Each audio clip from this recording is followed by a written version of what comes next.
Bom, preparando tudo aqui, tudo certo para a gente poder conversar a partir de agora com o presidente Jair Messias Bolsonaro chegando na sala para a gente poder então iniciar essa boa conversa. Presidente, pronto, Edson? Presidente, eu não quero abrir nenhuma aqui a sindicância, cassação de medalha, não quero nada disso, por gentileza. Fui agraciado com a medalha dos 3 Is, não quero perdê-la, mas preciso fazer um registro, presidente. A gente já estava com saudades do senhor aqui na Ouriverde. Seja bem-vindo, presidente. Opa, obrigado, Pitoli. Obrigado por abrir esse espaço nessa rádio, maior audiência do Brasil, que tem também um dos grandes apresentadores, né? Isento acima de tudo. A gente fica feliz porque a grande mídia não morreu. Eu acredito na sua recuperação gradual com o passar do tempo. Muito obrigado, Pitoli. Você é merecedor dessa medalha 3I de imorrível. Os outros 2 deixo contigo aí, ok? Não, é imbrochável e incomível. A gente fala aqui sem nenhum problema, presidente. Justamente por isso, registrando a saudade que a gente estava do senhor aqui, que eu não venha a perder a medalha, viu, presidente? Não. Essa medalha é incansável. Tá certo, presidente. Quem recebe porque tem o selo Johnny Bravo 100% hétero.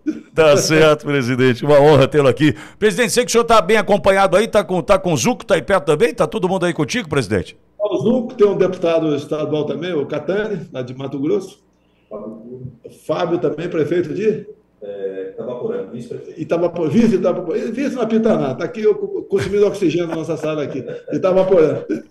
Tá certo. Presidente, e por falar no Zuco, que está aí ao lado do senhor, acho que é importante a gente registrar a tua viagem na semana passada, mais uma vez ao Rio Grande do Sul, participando da Fena Soja, mostrando a importância desse setor para o Brasil, inclusive com os 100 anos da soja do Brasil, né, presidente?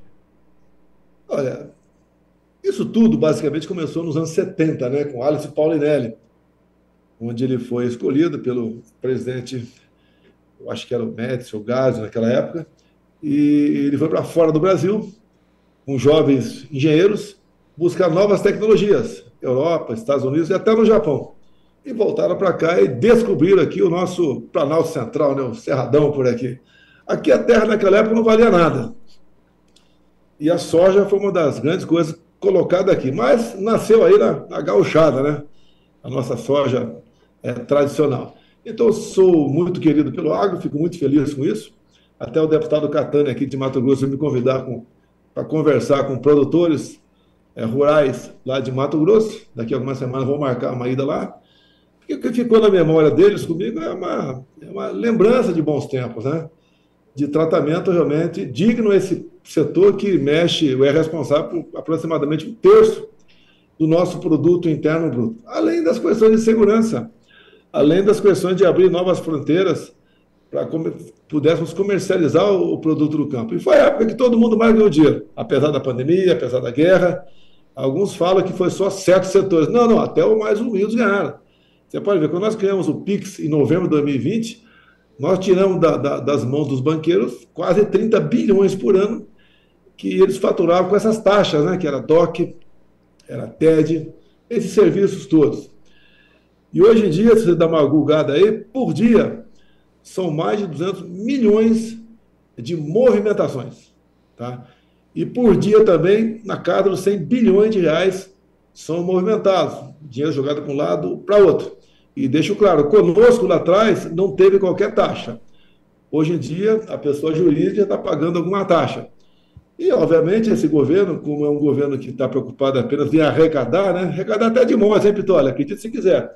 Vai ficar mais caro o serviço funerário. Então, o pessoal dá uma atrasada na morte aí, todo mundo faz um seguro de vida, senão não vai conseguir ser enterrado. Tá? Então, fizemos algo diferente que fica na memória do agro. Até na questão de violência, no último ano do governo Temer foram 60 mil mortes por arma de fogo. Nosso último ano de governo foram 40 mil, ou seja, 1/3 diminuiu. Por quê? Dada a política armamentista. O pessoal fala que mais armas, mais mortes. Então, os Estados Unidos tinha que ser o país do mundo onde mais morria gente, exatamente ao contrário. Quando se está armado, o cara não vai pensar em fazer uma maldade contigo, te assaltar, entrar na tua casa à noite, que sabe que vai ter um troco, né? Então, essa memória, a questão do campo, nós demos o coparlamento ao porte estendido, né? Até nós, o homem do campo podia ter uma arma dentro de casa. Conosco, ele passou a poder usar arma em todo o perímetro da sua fazenda. Ele sai de bicicleta, de moto, a cavalo, de trator, ele pode andar armado. E, obviamente, isso inibiu também o MST. E também nós titulamos mais de 420 mil pessoas. Você foi do MST, Catânia? Não, eu sou um assentado da Reforma Agrária. Até aqui, um assentado da Reforma Agrária do tempo dos militares lá atrás, né? Mas nós, ao titularmos 420 mil pessoas pelo Brasil, são os assentados, né, da Reforma Agrária, eles passaram a ser proprietários daquele pedaço de terra. E daí eles não ficaram mais sujeitos ao ver passar um caminhão, um ônibus entrar no caminhão para invadir a propriedade de alguém ali na redondeza. E o detalhe, falo tanto de mulher comigo, né? Desses 420 mil títulos, 80% foram para as mulheres. Que nós sabemos que na mão do homem, muitas vezes, ele quer fazer uma gracinha, né? Ele quer vender, quer se dar bem. Sim. E pode até desagregar a família. A mulher fica diferente. O cabra da peste não sai da terra, não. Fica lá cada vez mais apaixonado pela mulher. Entre outras coisas para o campo. Fomos negociar fertilizantes com a Rússia lá no início de 22. A Rússia estava na iminência de entrar em guerra, fomos negociar isso aí. Entre tantas e tantas outras coisas. Juntamente com o Tarcísio, nós acabamos com a farra de muitos balseiros pelo Brasil, prestaram um bom serviço, mas não tinha interesse de acabar aquele serviço, porque o poder público, né, vivia junto ali com esse balseiro, não são todos, obviamente, mas, por exemplo, né, balsa, lá no Rio Abunã, na região ali de proximidade ali entre a divisa é bem pequenininha, se eu não me engano, Rondônia e Acre. Então diminui em média 4 horas de viagem e um bitrem pagava ali R$500 quase para atravessar a balsa, né? Um carro de passeio R$40, um caminhão comum R$200, moto 10, e a pé inclusive cobravam R$4 a pé. Então acabamos com tudo isso aí, diminuiu o tempo de percurso, o valor do frete diminuiu, se gastava menos combustível, um caminhão parado, ligando e desligando, para andar uma fila longa, vai gastando mais combustível também. Sim. Além de outras coisas, né? Presidente. Oi. Presidente, não, e tem outro assunto que o senhor está falando de bons tempos e de boas lembranças. Eu me lembro que o senhor entrega os Correios com 200 milhões de lucro. E a gente está falando agora numa possibilidade, inclusive, de insolvência dos Correios, 2 bilhões de prejuízo. Ontem nós conversamos aqui, presidente, com o vice-líder da oposição na Câmara, o deputado do Espírito Santo, Evair de Mello, que pede explicações ao TCU sobre o que está acontecendo nos Correios, o tamanho deste rombo que pode levar, repito, à insolvência dos Correios, que na época do senhor trazia lucro. Como é que a gente explica algo que muda tão rapidamente de lado, de 200 milhões positivos para 2 bilhões negativos, presidente? Faltou, eu não sei se o Vair tocou no assunto aqui que eu vou conversar contigo. No governo Temer já começou a dar lucro aos Correios. Sim, ele falou. Pequeno, mas começou. Conosco foi lá para cima o lucro. E foram os 4 anos com lucro. Agora, se você pega o balanço, né, oficial, lá atrás, no governo Dilma, tinha um passivo trabalhista. E, obviamente, o escritório de advocacia que defendia os funcionários entraram na justiça. E é um negócio lá que no governo Temer ele não reconheceu esse passivo, a luta continua na justiça, e nosso governo também não reconhecemos. E agora, em 24, o governo Lula reconheceu. Reconheceu, independente do deslinde, né, da decisão judicial. Então, pagaram aproximadamente R$1 bilhão para esses advogados, né, para esse escritório de advocacia que defendia esses servidores. E pegaram esse balanço negativo, né, de R$1 bilhão e botar na minha conta, botar retroativo a 22. Então, os 4 anos que foi superavitário bastante, os Correios comigo, o último ano passou a ser deficitário. Porque no Brasil, Pitoli, nem o passado você pode ter certeza sobre ele. O passado está bem incerto. Então, o governo PT botou na minha conta que eu tinha 800 milhões de lucro em 22, passou a ser 200 milhões de prejuízo. Mas detalhe, geralmente, não vou acusar, né, mas geralmente, por que acontece isso? Por que uma administração resolve pagar algo que a justiça ainda não decidiu? Pagou porque vai, 1 bilhão, então, foi lá para esses de advocacia, eles têm a taxa de sucesso dele, 20, 30 percentual lá que eles decidem antes, né? E daí o escritório ganha, por exemplo, né? Não vou dizer que isso aconteceu lá, mas pode ter acontecido, porque eu não quero responder o processo por causa disso. O escritório recebeu 300 milhões de reais, vai repassar 700 milhões para os funcionários, e esses 300 milhões, eles aí comemoram, né? Sim. Junto com a direção dos Correios. É isso aí. Eu lembro quando eu assumi, começou a rodar um caso lá, numa estatal, que tinha um parlamentar, que a estatal devia 5 bilhões para uma empresa, levando-se em conta desapropriações, entre outras coisas, e chegou para a gente lá que a empresa aceitava não pagar 5 bi, mas pagar 3 bi. Bastava apenas esse chefe da estatal que nós nomeamos, né, chegar a um acordo. Você pode ver. Se você tem para receber 5 bi, e é incerto, né, porque a ação na justiça duram décadas, se pode receber 4 ou 3, bom para todo mundo.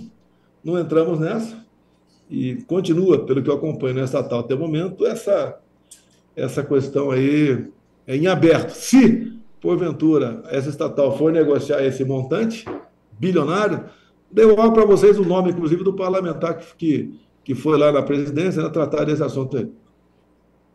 Presidente, agora eu hoje acordei com a notícia de que o senador Randolfo Rodrigues desistiu daquele projeto de lei que evitaria o controle do Senado pela direita numa vitória que promete ser acachapante da direita para o Senado em 2026. O Randolfo retira esse projeto que mudava as regras da eleição para o Senado, dizendo que aposta na reforma eleitoral, que é mais ampla e já está tramitando no Congresso. Essa mudança de regra no meio do jogo, agora, essa mudança de posicionamento do Randolph, qual a leitura que o senhor faz dessa situação envolvendo talvez a mais importante eleição que temos pela frente, que é a eleição para o Senado em 2026, presidente? Alguns jornais até falaram, né, que era para não fortalecer um tal de Bolsonaro.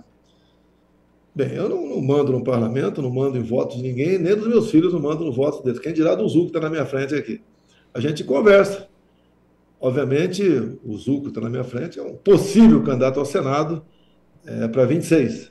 Eu falo possível porque ninguém bateu o martelo sobre ninguém ainda. Mas a proposta do Randolph, vamos supor que ela fosse aprovada, né, tem que ser aprovada até um ano antes do pleito, ajudaria a esquerda. E o argumento do Randolph é muito bonitinho, né? Temos que ter diversidade dentro da Câmara, não pode ser só a direita ou só a esquerda. Bem, a proposta como está no momento, o cálculo que nós fizemos aqui, o PL vai lançar um candidato em cada um dos 26 estados, né? E no Distrito Federal. Não quer dizer que a gente vai fazer 27 senadores, mas acredito que faça 20.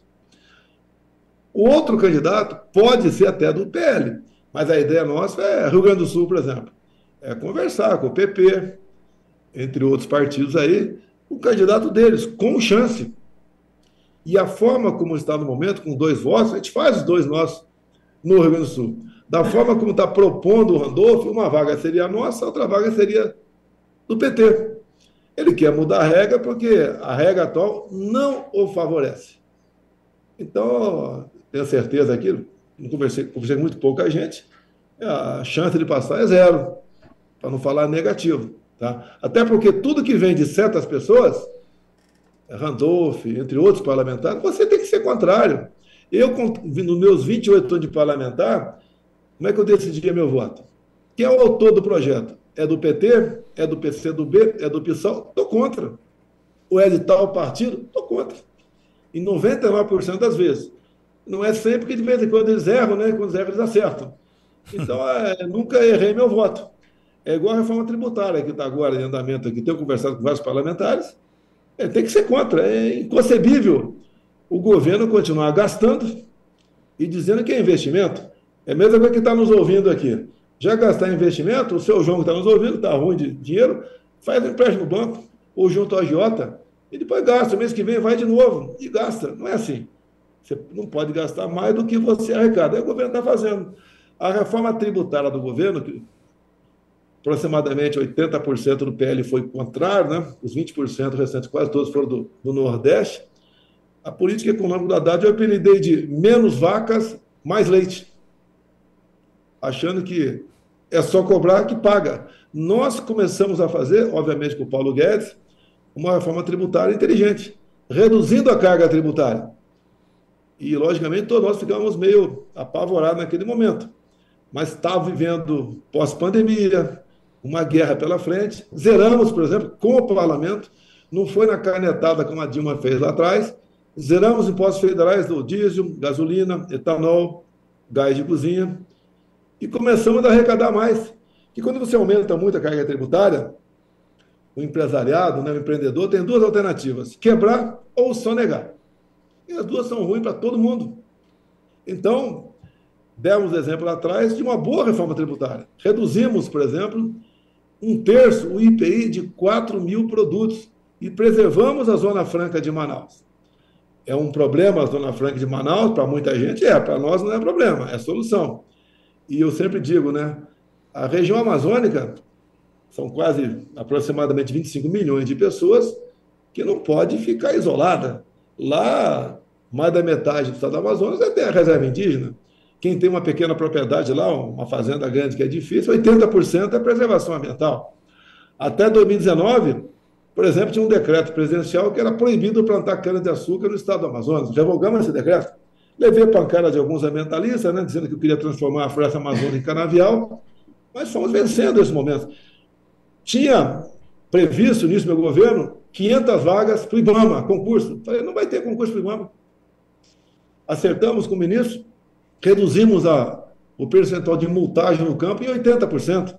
E a nossa ideia era reduzir mais. Porque tem muitos fiscais, não são todos, e o objetivo é outro, não é fiscalizar. E sempre fui contra essa tal da agenda woke, 2030, venda de carbono, porque os países que vêm nos obrigar a agir dessa maneira, como por exemplo a França, lá não tem um palmo de mata ciliar, lá não tem área de preservação ambiental. A Europa como um todo era 5%. E com essa crise da guerra da Ucrânia, muitos países reduziram para zero. E esse 5% era manejável, né? Era por tanto tempo aquela área, não se podia plantar nada, tempos futuros, outras áreas, 5%. A Alemanha, por exemplo, que deixou de investir na energia fóssil, voltou a investir. Agora, o Brasil é um país fantástico. Quando você fala em meio ambiente aqui, olha a cara de pau desse pessoal ambientalista, né? Eu não tenho o número exato aqui, mas o estado de Roraima, ele é toda energia termoelétrica, ou seja, aquelas usinas, né, à base do diesel. Eu não sei o número exato, quantas dezenas de caminhões diesel são usados por dia para manter a termoelétrica funcionando.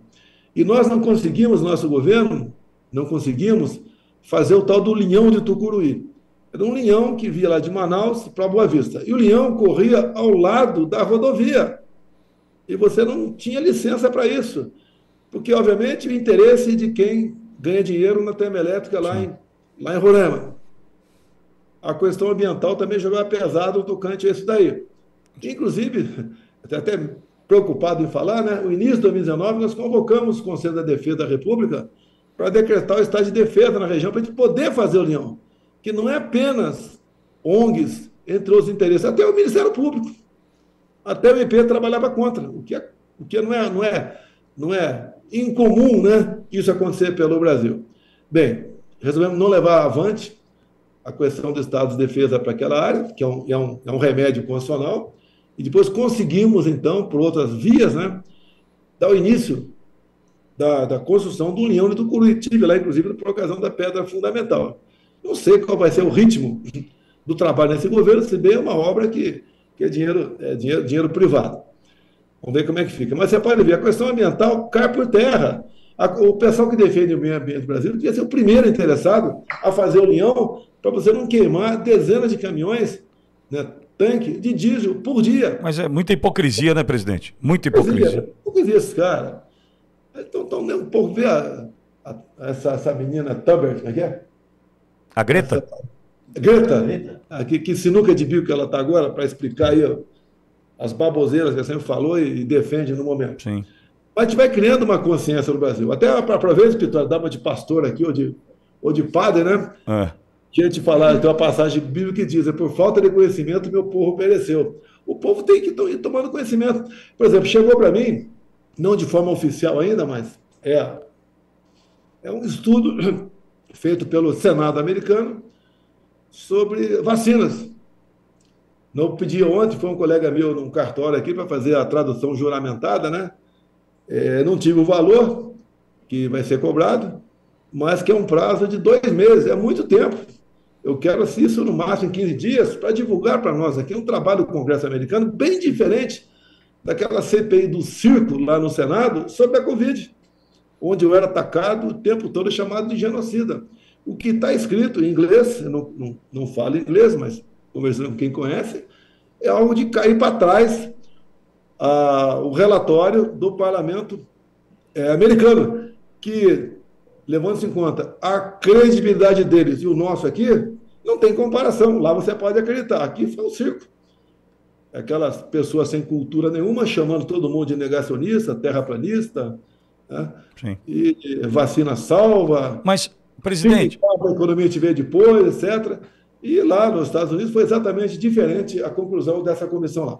Mas, presidente, ao mesmo tempo que a gente percebe que esse discurso colocado, em especial em tempos de CPI do circo, enfim, né, do genocida, do negacionista, esse discurso perdeu aderência, se é que teve algum momento, porque a gente tem um dado de uma pesquisa do Instituto Paraná que coloca na estimulada o senhor com mais de 45% das intenções de voto, né, colocando o Lula com 31% das intenções, mostrando que esse tipo de discurso, né, alinhado a tudo que a gente vê por onde o senhor passa no Brasil, que isso não cola mais não, hein, presidente?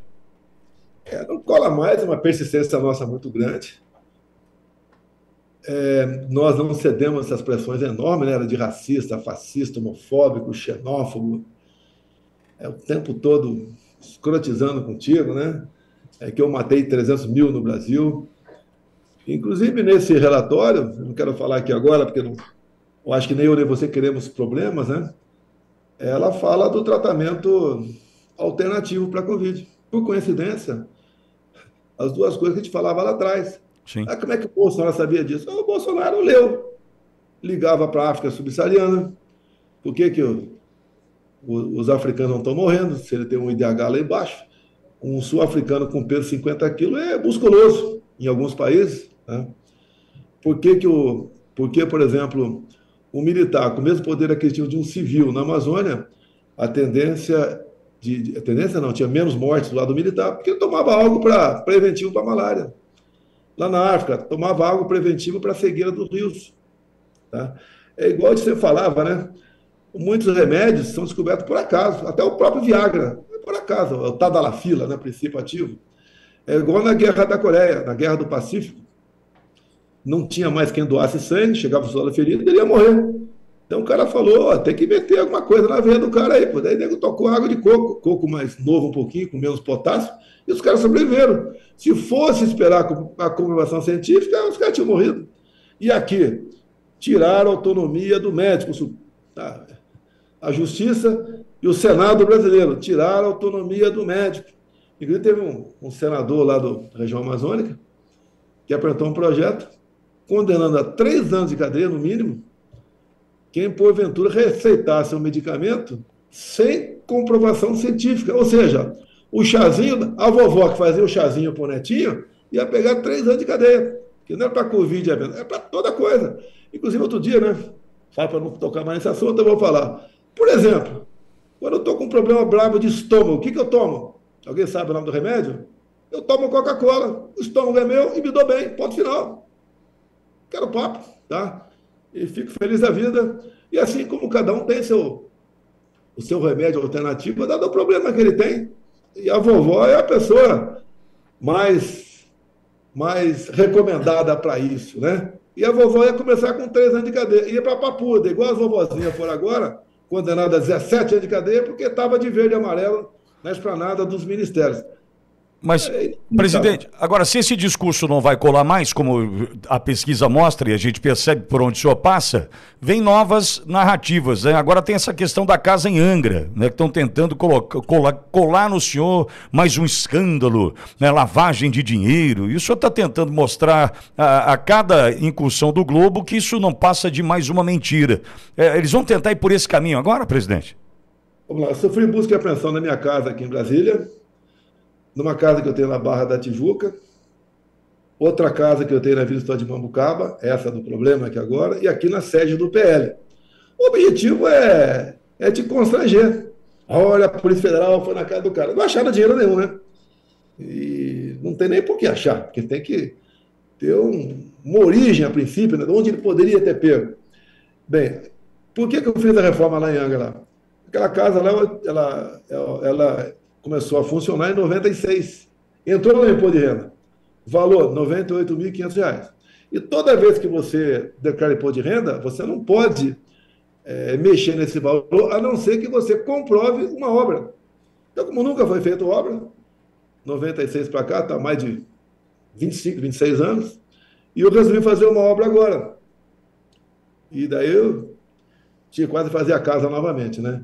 Então, a obra ficou em R$ 900 mil, paguei em Pix, os recibos agora estão comigo, né? No dia lá não estava, agora estão comigo, paguei em Pix, e declarei no imposto de renda. E fiz a atualização patrimonial. Então, passou para R$ 998.500. E o Jornal Globo, que fez essa grande denúncia, né? E fala o Jornal Globo que esse contrato foi pego aqui na sede do PL numa busca e apreensão do parte da Polícia Federal. Verdade, tiveram aqui sim. E tinha na minha mesa 3 páginas, essa eu não vou comentar contigo no auditório, tá? 3 páginas do inquérito, lá de 2018. Presidente, eu comentei na rádio, páginas 8, 18 e 19.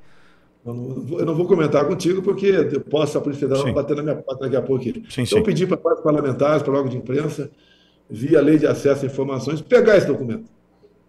Tá? Porque, realmente, a denúncia de fraude foi muito, muito consistente, no meu entender, em 2018. Olha que eu estou falando, não se fala da minha eleição onde eu ganhei, tá? E isso daí, realmente, é algo... Eu lembro da Rádio Relógio, né? Que dava uma notícia e falava, acredite se quiser. Se você fala de democracia, o que é democracia? É você falar que o mar é azul e eu falar que é verde, ô Pitório, e a gente discutir. Falar que o céu é azul, eu falo, não, para mim o céu é branco, e a gente discutir. Isso é democracia. Chama-se liberdade de expressão, e você perdeu isso aqui. Olha o caso de 2 parlamentares, né, federais, que estão com problema com a Justiça Federal por ter usado a tribuna da Câmara. Daí vai o ministro da Justiça na Câmara, vai o chefe da Polícia Federal, Andrei, na Câmara, tá? E esse parlamentar questiona a liberdade de expressão. O que eles dizem? Que a tribuna é um local para você discutir com parcimônia, com urbanidade. Se fosse para discutir com parcimônia e urbanidade, você não precisava do artigo 53 da Constituição. Não precisava que tivesse escrito lá que os deputados e senadores são invioláveis por quaisquer de suas opiniões, palavras e votos. Lá é um lugar para você discute o que você quiser. Você vai falar lá que o Corinthians é melhor do que o Palmeiras ou vice-versa, sem problema nenhum. Estou sendo educado aqui, né? Você pode discutir qualquer negócio, tá? E se o que ele estiver discutindo é algo absurdo, o eleitor não vota mais nele. Faz a devida asepsia. Agora tem a Polícia Federal agora que dobrou a aposta, né?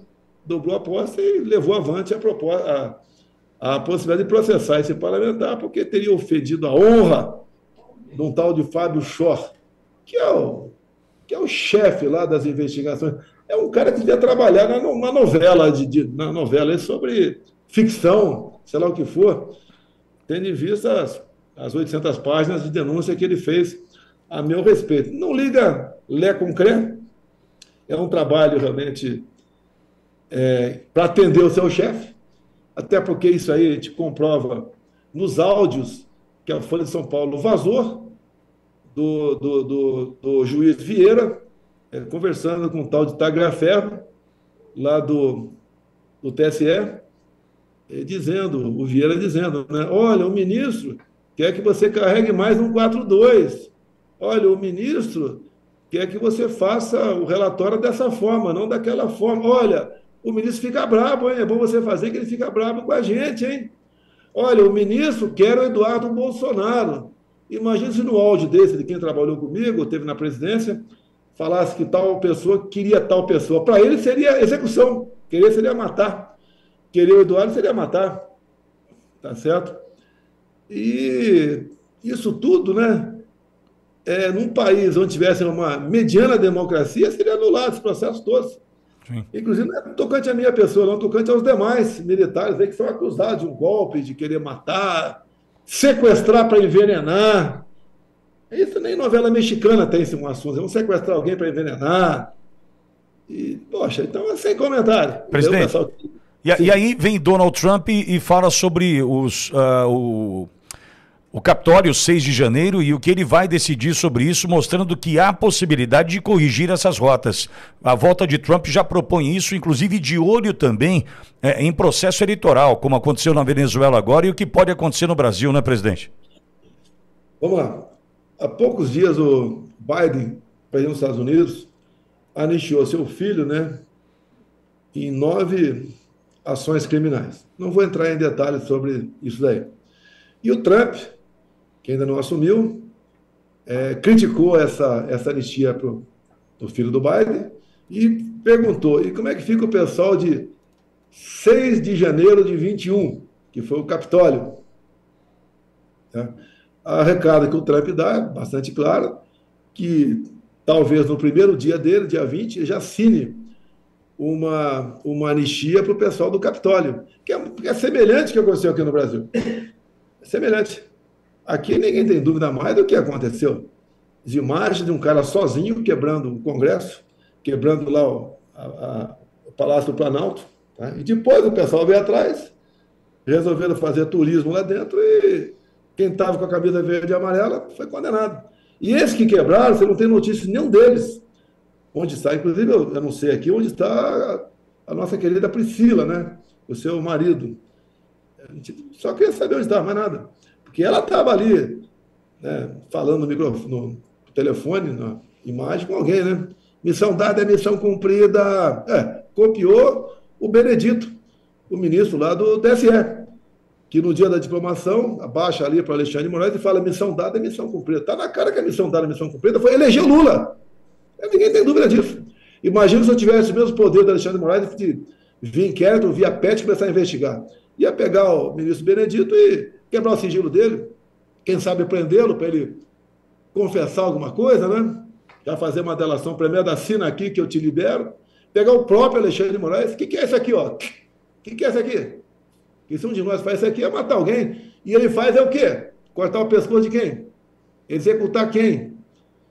Ia investigar lá o TSE, porque fizeram uma campanha forte para que jovens de 16 e 17 anos tirassem título, onde mais de 4 milhões de jovens tiraram o título. E sabendo que essa faixa etária, 3/4 votam no PT. Ou seja, teve o dedo pesado do TSE na balança eleitoral. Nem vou falar de nada errado com as caixinhas lá, nada disso. Esse assunto.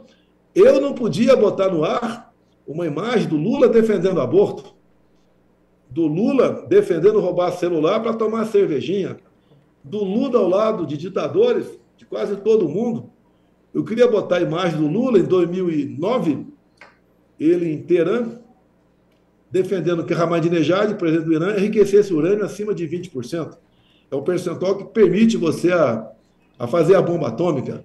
E desde aquele tempo, Ahmadinejad já falava: queremos varrer Israel do mapa. Então, teve interferência, não há dúvida. Inclusive, aproveito, volto naquela tecla, né? A Polícia Federal foi que vazou o contrato aqui da casa. Tem uma coisa, deixa eu repetir aqui. Obra de Bolsonaro usou firma do cunhado de aliado do PL. Bem, a obra na casa lá não foi obra pública, não, é particular. Eu podia pagar 10 milhões ou R$1 milhão, eu que pago, pô. O dinheiro é meu, eu faço o que eu quero com isso. A obra foi paga, 4 ou 5 depósitos de Pix. Eu vou saber se o cara é do cunhado, do amigo, não sei de onde lá. Bem, não é do amigo do meu pai. Tá? Você pode ter certeza que não é. Tá? E a obra foi feita. E a PF, como diz o jornal Globo, vazou para o Globo. A PF vazou para o Globo esse contrato. Ô, PF, por que você não vaza aquelas 3 páginas que estavam na minha mesa daquele inquérito de 2018? Vaza aquelas 3 páginas. Já que vocês fazem o vazamento seletivo, eu estou pedindo para você vazar. Eu não vazo porque passa a ser crime, né? Que depois que eu discuti esse inquérito com os embaixadores, no dia seguinte, ele foi classificado como sigiloso, ou seja, secreto. Até aquele dia não era secreto. E tentaram ainda uma medida punitiva para o delegado que entregou esse inquérito para a comissão especial que analisava uma PEC do voto impresso, que o delegado entregou por ofício para a comissão. E era ostensivo, não tinha qualquer classificação sigilosa. A própria Polícia Federal daí agiu corretamente nesse momento, falou que o delegado entregou porque não tinha confidencialidade naquele inquérito. Depois tentaram punir também, já que eram deputados, o deputado que sugeriu lá o requerimento para pegar esse documento. Agora, a comissão especial, por unanimidade, aprovou buscar junto à PF esse inquérito. A Câmara depois também veio a Corregedoria e falou que não tinha que punir o deputado porque o documento não era confidencial. Presidente, eu tenho uma dúvida aqui e o senhor responda do jeito que o senhor entender melhor, mas é uma dúvida do Pitoli, de quem te admira e o senhor sabe o quanto. Desde quando o senhor sabia desse inquérito, que foi levado pela polícia da mesa do senhor, essas páginas? Desde quando? Porque eu lhe pergunto isso, presidente. Como é que o senhor lidou com isso, né, com essa angústia de saber tudo o que sabia diante do que está exposto ali naquele inquérito, atravessando 2018, né, que é a data do início dessa situação, já que o inquérito tem /2018 no número, chegando a 2022 e percebendo que nada foi feito no meio do caminho para tentar corrigir o que foi exposto lá em 2018. Desde quando o senhor sabia e como o senhor lidou com isso e essa angústia, presidente? Olha só, não é eu, né? Quem está do meu lado vê as coisas acontecendo. Eu comecei a ser investigado, né, em 2019. Temos aqui uma portaria do ministro-presidente do Supremo Tribunal Federal, abrindo lá atrás, então, esse inquérito que passou a ser conhecido como inquérito do fim do mundo. Em 21, eu entrei no inquérito, fake news. E numa live, eu mostrei uma revista que fazia comparações sobre vacina, imunidade com certas doenças. Eu mostrei, li o título da matéria e botei no canto. Então, eu espalhei fake news mostrando uma revista. E também quem estava do meu lado, ajudante de ordem, entre outros, passaram a ser investigados todo mundo. Vamos lá. Eu vou avançar um pouquinho para retornar na sua pergunta aí. Em 22, o nosso partido, acabou o segundo turno, nós peticionamos o TSE para que algumas inconsistências, né, fossem esclarecidas, baseado em resoluções, em legislação. É o trabalho do advogado. E no dia seguinte, o ministro-presidente do TSE, Alexandre Moraes, indeferiu e nos deu uma multa de 22 milhões de reais. Eu desconheço, pode ser que exista, qualquer advogado peticionar aí o magistrado, né, e ele ser multado. E o que foi por que a multa? Porque a acusação é litigância de má-fé e duvidar, né, atacar a democracia no Brasil. Tudo é Estado Democrático de Direito. Aqui passou tudo ser Estado Democrático de Direito. Tá? E daí, depois dessa multa, juntamos o pessoal aqui, em novembro, né, de 22, tinha acabado as eleições, obviamente. O que fazer? Recorrer. Se recorresse, a multa podia passar para 200 milhões, que é uma arbitrariedade. E podia até caçar o registro do PL. Vamos matar no peito. Vamos buscar outra maneira. Aí entra outra questão, né? Vamos buscar aí possíveis socorros junto à nossa Constituição. Rapidamente decidimos que não tinha que fazer mais nada, tínhamos perdido a guerra e ponto final. Agora, a acusação em 22 foi atentar com o Estado Democrático de Direito por duvidar da justiça eleitoral. Agora, por que foi feito o inquérito? em novembro de 18. Porque ali, dada a denúncia que chegou, era bastante consistente de ter havido irregularidade nas eleições de 18, e daí então tirariam eu e botariam o Haddad. E estava o sistema vibrando em Brasília, estava babando em Brasília com essa possibilidade. Fraude nas minhas eleições. E repito, a denúncia de fraude bastante consistente. Bem, então, de ofício, nenhum partido político pediu investigação, porque esse documento chegou lá no TSE. A presidente do TSE, na época, junto à PF, abriu o inquérito, que é o 1361. É o famoso 1361. Começa com 13, né? 1361. E o inquérito tem centenas de páginas, em 3 momentos, está lá escrito lá, algo aterrador. E esse algo aterrador não é um testemunho, não. É uma pessoa que falou aquilo. E todo mundo, muita gente sabe quem é, se eu falar esse nome aqui, mas como é um decreto confidencial, não vou falar aqui. E daí, rapidamente decidiram que não era o caso de prosseguir com aquele inquérito. É outra coisa aterradora. Por que não prosseguir? E o que é mais grave depois? Por que não tornou público esse inquérito? Porque quando se fala em democracia, a transparência. A gente ouve o tempo todo, democracia não tem preço. Se é gastar com isso, com aquilo, vamos gastar.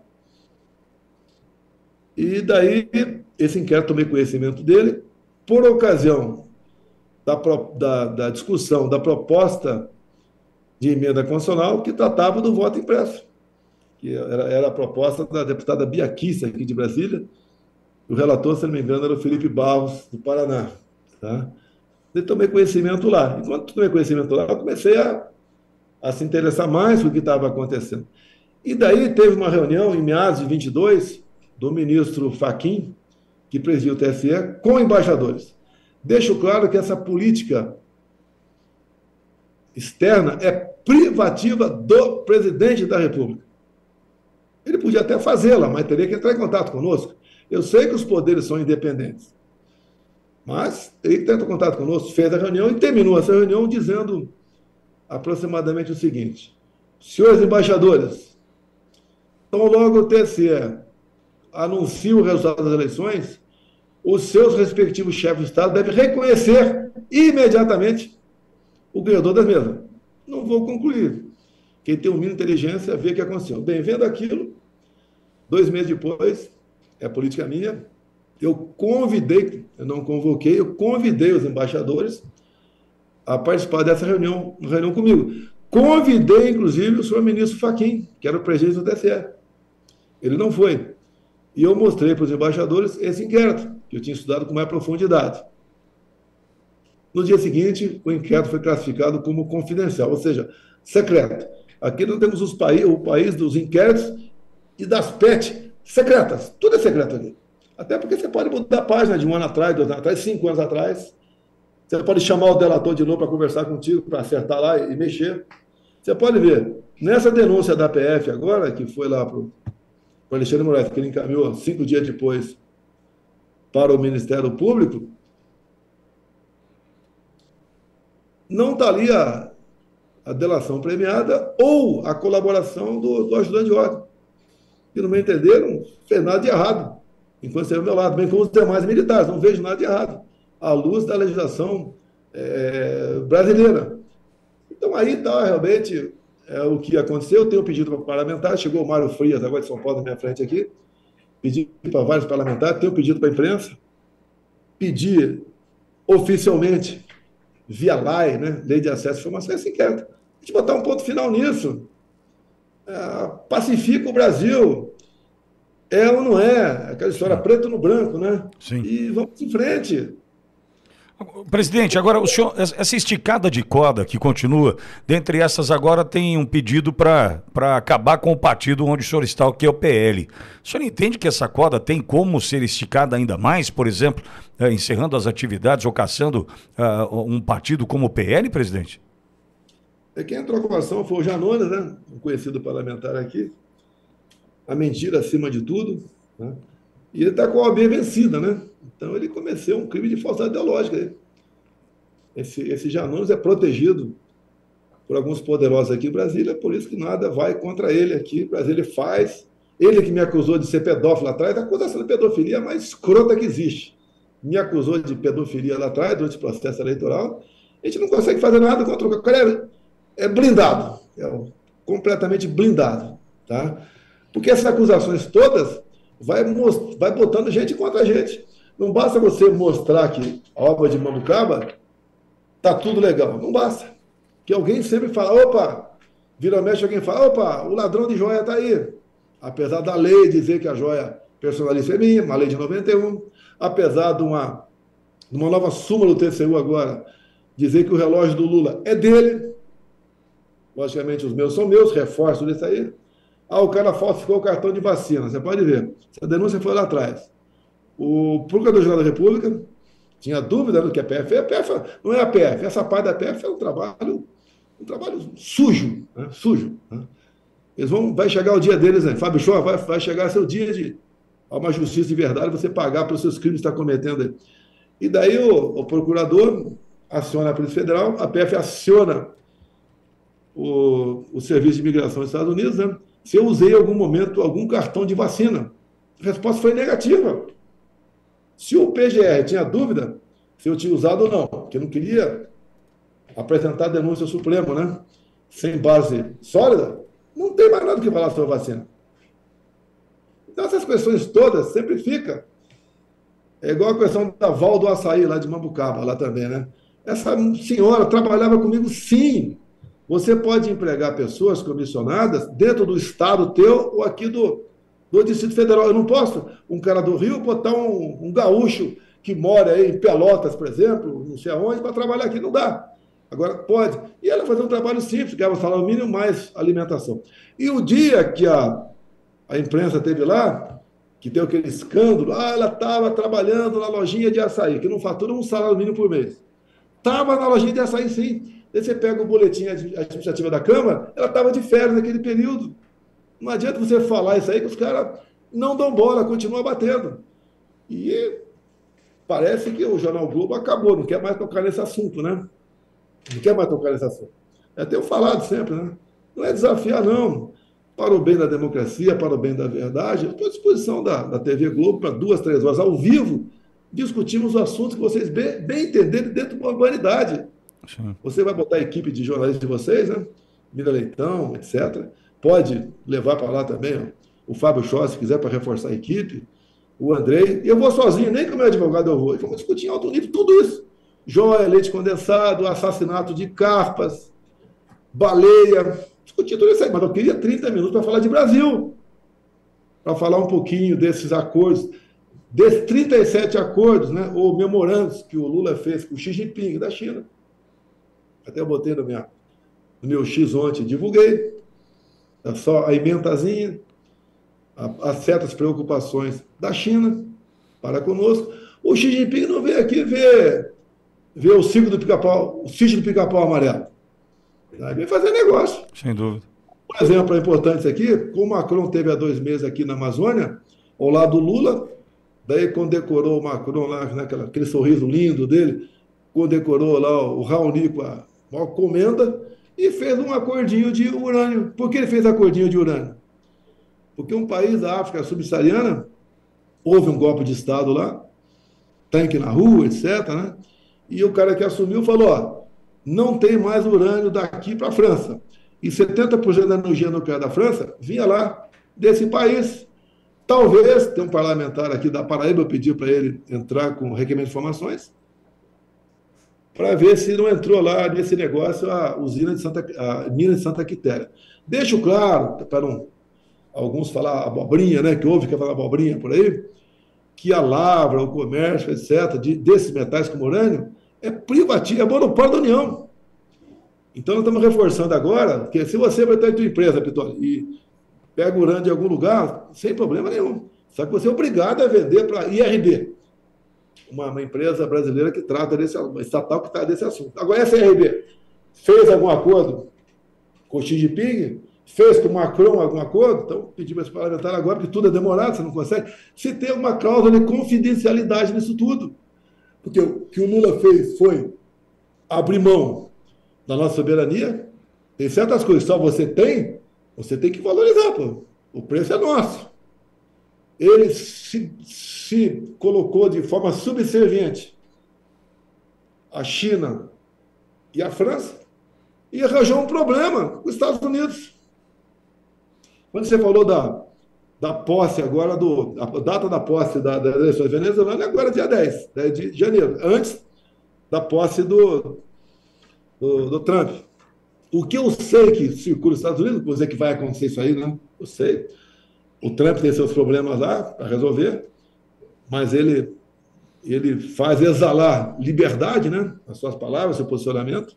Está com Elon Musk, que comprou o Twitter, que agora é X, e fazendo uma analogia do que o Trump já falou sobre as eleições da Venezuela, que lá foi o voto impresso, voto no papel. Esse que o ministro Barroso foi dentro do Congresso Nacional e melou ir para frente em 2021 a PEC do voto impresso. E pelas atas lá da Venezuela, quem ganhou foi a oposição. E o que o Maduro fez malandramente? Como ia ter o voto impresso, que foi lá ele foi obrigado a fazer isso, pelos interesses, né? Ele achava que ia ganhar porque a oposição, por exemplo, a Maria Corina e Capriles, ele tornou inelegível esses dois por 15 anos. Acusação, atos antidemocráticos. De sua familiar, atos antidemocráticos. É o que aconteceu no Brasil. Por que está inelegível? Porque se reuniu com embaixadores e mostrou o inquérito 1361 e duvidou do sistema eleitoral. A imprensa fala, atacou. A outra inelegibilidade, 8 anos, ambas de 8. Presidente. Abuso de poder econômico, que eu subi no carro do som do Silas Malafaia, eu não paguei um centavo naquele carro de som. Presidente, o indiciamento agora, esse último, o senhor mais 36, o que o senhor vê desse indiciamento, desse novo capítulo, dessa perseguição? O Brasil fala, por exemplo, de questões envolvendo uma eventual prisão do senhor. Qual é a análise que o senhor faz disso? O senhor pode nos tranquilizar? Qual é o que o senhor tem para nós, presidente? Você vive uma insegurança jurídica. Você tem por volta de 100 pessoas presas, né, 14, 17 anos. Uma das acusações mais graves é tentativa armada de subverter o Estado Democrático de Direito. Foi pego alguma arma de fogo essas pessoas? Foi pego alguma arma branca? Pegaram um estilingue e meia dúzia de bolinhas. Então, eu te acusar, por exemplo, de uma infração de trânsito em São Paulo, se você nunca saiu de Santa Catarina. É a mesma coisa. É que eu disse agora há pouco, cadê a Priscila? Cadê aquele pessoal que está de balaclava? Nenhum foi identificado de balaclava. Tá? Agora, a prisão. Qualquer um pode ser preso. Eu, você que está nos ouvindo, qualquer um. É uma insegurança enorme. Desse inquérito mãe lá de trás, 2019, nasceram as PETs. Ali o cara faz o que bem entende. Busca e apreensão. A busca e apreensão que eu sofri lá nessa casa, né? A Vila História de Mambucaba, a Polícia Federal usou os instrumentos mais modernos. Até a rotorruta no esgoto o pessoal usou. Você achava que tinha alguma pedra preciosa, algum relógio escondido no esgoto lá. Mesmo todos os presentes pedidos pela PF, eu devolvi todos, ou estão na Caixa Econômica, ou estão na própria Polícia Federal. Todos, sem exceção. Agora você pode ver, não quero me comparar a Dilma Rousseff. Cadê os presentes da Dilma Rousseff? Ela falou que as enchentes do Rio Grande do Sul levaram os presentes dela que estavam num galpão do MST. Acredita quem quiser. O relógio do Lula está com ele. O TCU falou que é o relógio dele. E eu acho que o TCU agiu corretamente. O relógio é do Lula. Tive um problema aqui também no meu governo. Uns 40 militares, né, cabos soldados, nos acompanharam numa viagem lá para o mundo árabe. Uns 30 cabos soldados, o resto eram sargentos. E quando chegou aqui, depois de algum tempo, descobrimos que o sheik lá, o rei, tinha dado um relógio para cada um deles, né, avaliado em 30 e poucos mil reais. E da imprensa descobriu isso aí, começou uma onda que tinha que devolver, porque é da União, 30 e poucos relógios, de 30 mil cada um. E a confusão estava armada. Agora, por que a União ia querer esse relógio? A lei não diz o que fazer com esse presente. Como atacaram a minha esposa também, esse é um presente que ela recebeu, se um sheik resolveu dar um presente de $1 trilhão para ela, o problema não é o sheik. Qual a legislação que tem se a minha esposa pode ou não? Ela tem que pode, não é dela ou não é essa aí. Não tem lei para isso. E a própria súmula do TCU agora, essa última desse ano, do relógio do Lula, ele diz lá que ele recomenda às mesas da Câmara e do Senado ultimar a legislação sobre presentes recebidos por presidentes, que está vago, não existe legislação sobre isso aí. Agora, indiciamento. Está lá um padre, a pessoa até diz, o padre que foi fazer a oração do golpe. Lá, Nicarágua prende padres, expulsa freiras. Tá? Até um padre agora aqui que teve na Alvorada, sim, teve lá, nem lembro o que ele falou, foi lá levar a palavra de fé, não sei o quê, muito chateado. Tem também o Paulo Figueiredo, tá? Lá nos Estados Unidos, foi denunciado também. Valdemar da Costa Neto, golpista. Ninguém sabe porque o Valdemar é golpista. Talvez por causa daquela pepita que foi achada na casa dele, né, que valia R$10.000, e foi preso. Ou talvez por causa da arma de fogo, que estava com o registro vencido, e era do filho dele. Uma arma de fogo com registro vencido não é uma arma fria, é uma infração administrativa. Prendeu o Valdemar, não estou defendendo o Valdemar, não, estou defendendo o cidadão, 75 anos de idade, teve seus problemas, pagou na justiça os problemas no passado, é uma pessoa que dá esperança com o Partido Liberal aqui em Brasília, uma pessoa que tem palavra. Tive ontem, na missa 7º dia da mãe dele, que faleceu com 99 anos de idade, dei um abraço dele, não falei nada. Para evitar ali uma leitura labial, falou o quê? Sobre golpe, prende os dois novamente. Como eu fui ameaçado de prender quando eu estive na Embaixada da Hungria? O que eu fui fazer na Embaixada da Hungria? Problema meu, pô. Eu posso andar em qualquer lugar do Brasil, não posso sair do Brasil, porque eu não tenho passaporte. A intenção é te humilhar. Pega o passaporte para te humilhar. Eu sou ex-presidente da República, mas queira ou não queira, eu sou ex-presidente da República. Que não posso ir para a Itália, não, tive um convite de Benjamin Netanyahu para ir para lá, não consegui o passaporte. Não sei se vai chegar o convite do Trump para o dia 20, não sei. Se chegar, eu vou peticionar o Supremo Tribunal Federal. É para te humilhar.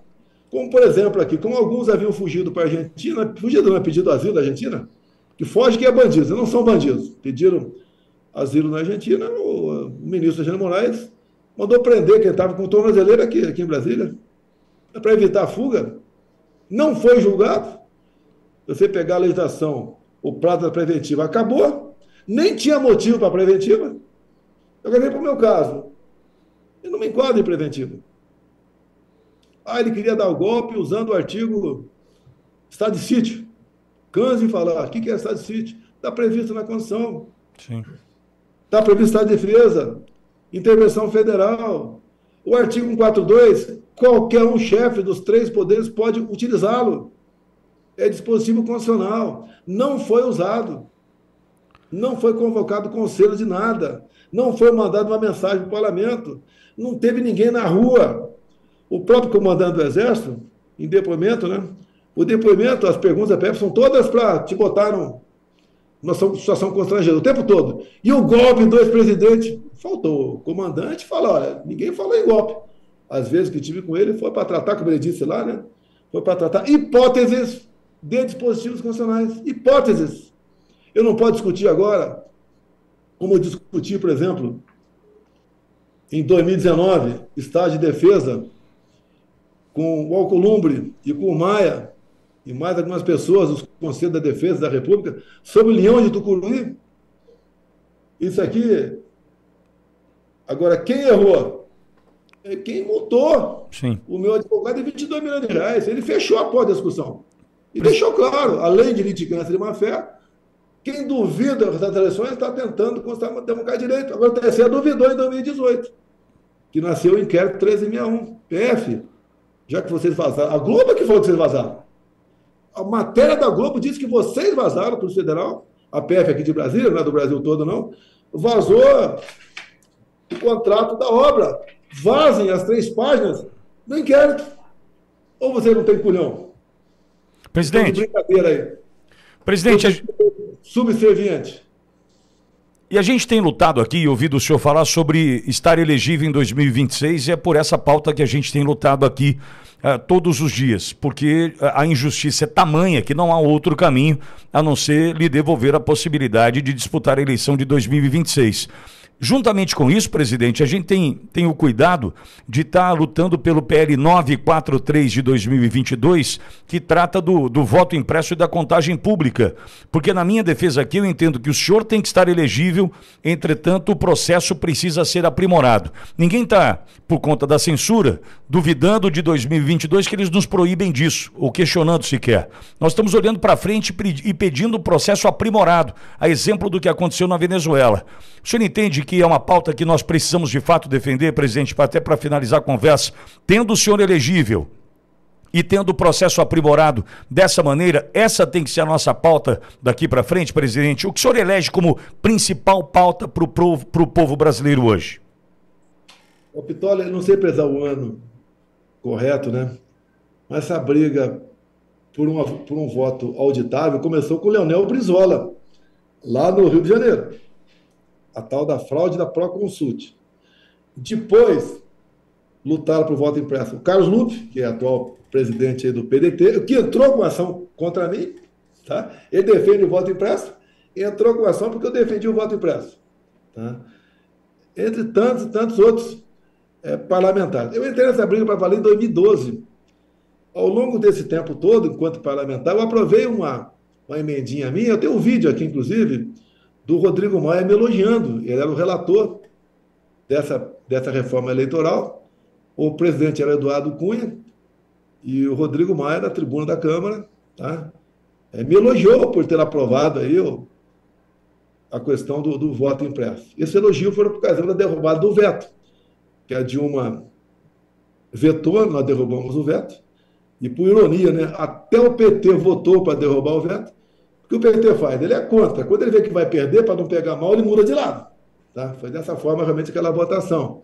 Então essa luta minha pelo voto impresso não é depois que eu cheguei na presidência. É desde 2012. E lá atrás, o Supremo Tribunal Federal disse que o voto impresso era inconstitucional. Inconstitucional como? Na Venezuela existe. No Paraguai existe. Eu conversei com o ex-presidente Marito do Paraguai para trazer uma sessão para cá naquela época, depois não foi para frente. A Covid que atrapalhou muita gente. A eleição do Paraguai, você vota lá, é uma urna de última geração, né? É impresso o voto e cai na urna automaticamente, e você pode contar. Na Venezuela foi a mesma coisa. O Maduro tinha certeza que ia ganhar, mesmo com o voto impresso, porque tornou inelegível a Maria Corina e o Capriles, as duas principais oposições a ele. E a Maria Corina botou um cara outro lá que fala muito pouco, né? A gente pouca vez ele fala, mas ele ganhou com quase 70% dos votos. E o Maduro falou, eu ganhei, mas foi cobrado dele as atas e as urnas com o voto em papel dele. Ele não apresentou. E daí o Lula não reconheceu, o PT reconheceu a vitória de Maduro. O mundo civilizado não reconheceu a vitória do Maduro. E o Lula, como é muito ligado ao Maduro, ficou em cima do muro. Daí o Maduro perdeu a paciência com o Lula. E falou, o seu tribunal eleitoral reconheceu a sua vitória aí.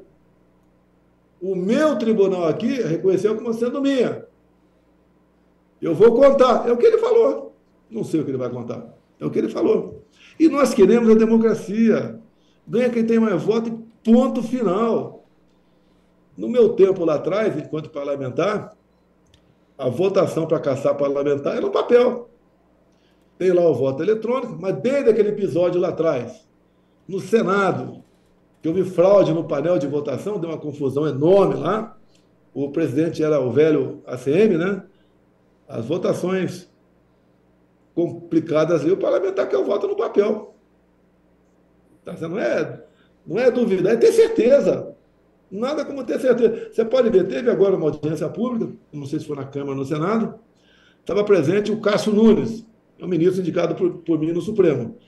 Ele é o vice-presidente do TSE no momento. Vai ser presidente por ocasião das eleições de 26. Daí perguntaram para ele sobre a contagem pública dos votos. Qual a resposta dele? Vocês que decidem aqui, você decidiu, acolhe lá. É assim que tem que ser feito. E não, Tá certo, quem duvidar é cadeia, é cassação. Olha a cassação de mandato do deputado Francisquini, do PL do Paraná. O Alexandre de Moraes cassou ele por quê? Nas eleições de 2018, faltavam 10 minutos para acabar as eleições, o Francisquini mostrou vídeos numa live de pessoas reclamando que ia apertar lá, ó, era o 17 e aparecia lá a cara do Haddad. Podia ser verdade, podia não ser, mas qual o problema? Ele foi cassado. O cara mais votado do Paraná, 400 mil votos, foi cassado. Abriu-se o precedente para qualquer parlamentar, uma vez duvidando de ser eleitoral, ser cassado também.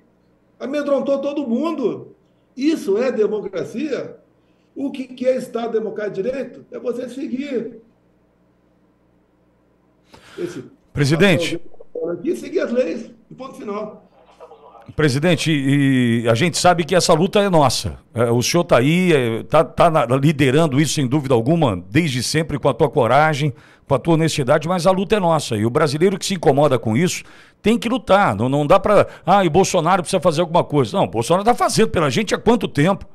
Há quanto tempo o presidente está sob todos os riscos, tentativa de assassinato, como viveu em Juiz de Fora? Olha como é que esse homem luta por nós. Só não dá para colocar o tempo todo na conta do presidente, que ele tem que fazer alguma coisa. O Brasil vai se unir nessa pauta, viu, presidente? Eu tenho certeza, porque ou a gente se une nisso, ou com bica vira a melhor saída para o Brasil, viu, presidente? Olha só, não podemos esquecer, perguntar para quem está nos assistindo aí, como é que está a tua vida hoje e como é que estava 2 anos atrás. Há uma diferença. O preço do supermercado das coisas, combustível. Como é que está a política externa brasileira hoje? Como é que estava 2 anos atrás? 2 anos atrás, nossos parceiros eram os Estados Unidos, Israel, mundo árabe, União Europeia. Hoje é o quê? Ditaduras pelo mundo todo. É o Lula não reconhecendo o Hamas como um grupo terrorista. Ele achando que o Hamas fez, executando mais de 1.500 civis, mulheres, crianças, idosos, tá numa festa lá, isso é legal. É o Lula não falando nada sobre as eleições da Venezuela, fica em cima do muro. Não falando da prisão de padres lá na Nicarágua. Para mim não é novidade. Ele continua defendendo ainda roubar celular para tomar uma cervejinha. Eu já tive com um pai que tem um filho assassinado por roubo de celular. É legal isso que ele fala? Olha o aumento da violência no Brasil. E aumenta o número de mortes. Todo mundo. Nós passamos do governo... O governo Temer já começou a arrumar um pouquinho essa coisa. Né? Já morreu menos gente no governo Temer. Mas foram 60 mil. Em 22 passou para 40 mil. Menos 20 mil mortes. A tendência é diminuir mais ainda. Que tipo de política? De alguns governadores que fizeram o trabalho que tinham que fazer. Sim, não foi só eu. E outra política. Por exemplo, nós transferimos o Marconi de São Paulo. Botamos no presídio máximo, lá em Rondônia. Ele comandava o crime de São Paulo. A decisão foi do tribunal, foi do MP do Estado, mas não era cumprida há anos. Há anos não era cumprida. Tinha um montão de medo. Até uma possibilidade de salve, como em 2006 mataram mais de 60 mil agentes de segurança em São Paulo. Fizemos. Não foi só dele, foi de gente do lado dele. E começou a diminuir a violência. São Paulo, hoje em dia, o estado tem o menor número de mortes por 100 mil habitantes. Aconteceram alguns fatos isolados agora, sim, quando o cara jogou do viaduto, não admite isso aí, acha contrário a isso. Tá, empurrou uma senhora idosa, não sei, aconteceu lá, teve outra morte, tudo bem, lamentamos isso aí. É o que acontece, são 90 mil policiais em São Paulo. Então o pessoal atira no Tarcísio. Tá? Abre aí a ponte 50 em cima do Tarcísio, que é um governador que, no meu entender, vai indo bem. O baita de um gestor, e um estado grande, o estado mais populoso do Brasil, mas é o estado com o menor número de mortes por 100 mil habitantes. Não é porque o outro erra, porque a gente erra, né? A gente vai atirar no Tarcísio, na cabeça dele, alijar tudo e qualquer coisa, atirar no secretário de segurança, o Derrite, tá certo? E cada um tem a sua opinião. O Tarcísio tem a dele, o tocante à Câmara, eu tenho a minha, tá? E não é por causa disso que nós temos alguma diferença, a gente vai brigar. Eu vou brigar com o Tarcísio por causa disso. A minha opinião é não ter Câmara. O Tarcísio é ter. E a sociedade de São Paulo que faça o julgamento. Agora, não crucifique o Tarcísio por causa dessa opinião dele. Opinião dele, passou a ser ação, né? Agora, pior do que isso tudo, né? Pior do que a minha opinião, pior do que a opinião do Tarcísio, é o ministro Barroso determinar que São Paulo tenha Câmara. Ué, virou agora governador? O ministro presidente do Supremo Tribunal Federal virou governador agora. Já está errado. Menos errado teria se determinado o Brasil todo. Por que só São Paulo? Porque você tira o gás, com todo respeito ao Tarcísio, né? Não sei o que ele está pensando, não falo por ele. Sempre que eu vou em São Paulo, durmo lá no Bandeirante, é sinal que temos uma afinidade muito grande. Não vivo o dia a dia de São Paulo. Agora, essa interferência atrapalham. É a mesma coisa do ministro Fachin. Decidiu, por causa da pandemia, que a Polícia Militar não podia subir comunidades. E até hoje está valendo a DPF dele. Eu lembro quando era garoto, assistia um filme na TV preto e branco, né? Da minha avó em Campinas, quando ia para lá ver televisão. Estava lá o velho Oeste brigando e os caras assaltavam um banco e o mocinho ia atrás e os caras daquela cavalgada desenfreada até chegar no México. Chegou no México, opa, legal. O Rio de Janeiro virou isso. Subiu uma comunidade, legal. Estou aqui com 10,50, 300 fuzis. Está aqui o carro forte que roubamos lá, a polícia militar não pode subir aqui, legal. É o que está acontecendo lá. Está certo isso? Essa interferência está certo? O Supremo decide agora para botar na taxa de nascimento, em vez de botar mãe, bota genitora. Não é mais mãe, não, é genitora. Para que decidir isso aí? Começou quando isso aí? Quando lá atrás o Supremo decidiu a questão de nepotismo. Se é contra, a favor, não interessa. Eu pergunto, o meu passado, 2 anos de vereador, 28 anos de deputado federal, 4 presidente da República. Eu posso ser contratado pelo Eduardo Bolsonaro para trabalhar em seu gabinete? Deixa eu perguntar aqui para o Mário Frias, aqui, o Zuco. Vocês me contratariam para trabalhar no gabinete de vocês? Sim. Agora, o Eduardo pode me contratar? Então tem nepotismo e nepotismo. Eu acho que poderia. Seria um baita trabalho para ele, com a minha experiência, ajudá-lo em muita coisa. Agora, se fosse para contratar a minha avó, errado. Aí está errado. Presidente. Não foi o Conselho Nacional de Justiça, né? Há pouco tempo atrás, que homofobia é equivalente a racismo. Meu Deus do céu! Eu acho que tem que... Como foi adotado em Brasília aqui, quem passou de verde e amarelo perto dos 3 poderes tem que prender 17 anos todo mundo. Quando a torcida começa a falar com o juiz que ele é muito educado, tem que prender a torcida toda. Prende 90 mil na saída.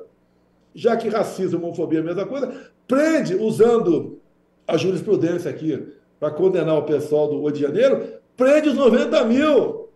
20 anos de cadeia para todo mundo, resolveu o problema. Não tem bom senso. Quando eu falo em pacificar é engolir sapo. De vez em quando eu engulo sapo pela faceta lacrimal, para buscar um bem maior. A gente aprende com o tempo. Eu só quando fala, o que você faria diferente? Alguma coisa eu faria diferente, é lógico. Vou conseguir voltar? Não sei. Voto eu tenho. Você acabou de falar de uma pesquisa aqui no Espírito Santo agora, né? Da 45 a 31 para a gente. Então. E a gente sempre sabe que parece que remam contra a gente. Eles estão dando tudo isso a favor, só que a diferença está muito mal. Com todo respeito ao instituto que fez esse trabalho lá. Presidente, e eu quero agradecer ao senhor mais uma vez, sei que está caminhando para o almoço, sei que a sala aí está cheia, um abraço para o Tenente Coronel Zuco, deputado do Rio Grande do Sul, Mário Frias, deputado aqui por São Paulo, todos os demais que aí estão acompanhando a entrevista, presidente, a Andriele que viabilizou. Quebrar o galho aqui, apertar essas duas caras aqui, ó. Ah, essa turma. O presidente, tá mal acompanhado, hein, presidente? Essa turma tá feia demais, hein, presidente? Eles também, compadre, eu tô mal. Tá certo. Mário, aquele abraço. Zuco, aquele abraço. Valeu, Pitólia. Obrigado, Pitólia. Presidente, obrigado mais uma vez, viu, presidente? É uma honra tê-lo aqui. Volte sempre. Valeu, até mais. Obrigado. Bom, aí o presidente Bolsonaro conversando conosco, o Zuco ao lado dele, Mário Frias também. Mário Frias deve conversar conosco aí na sequência também.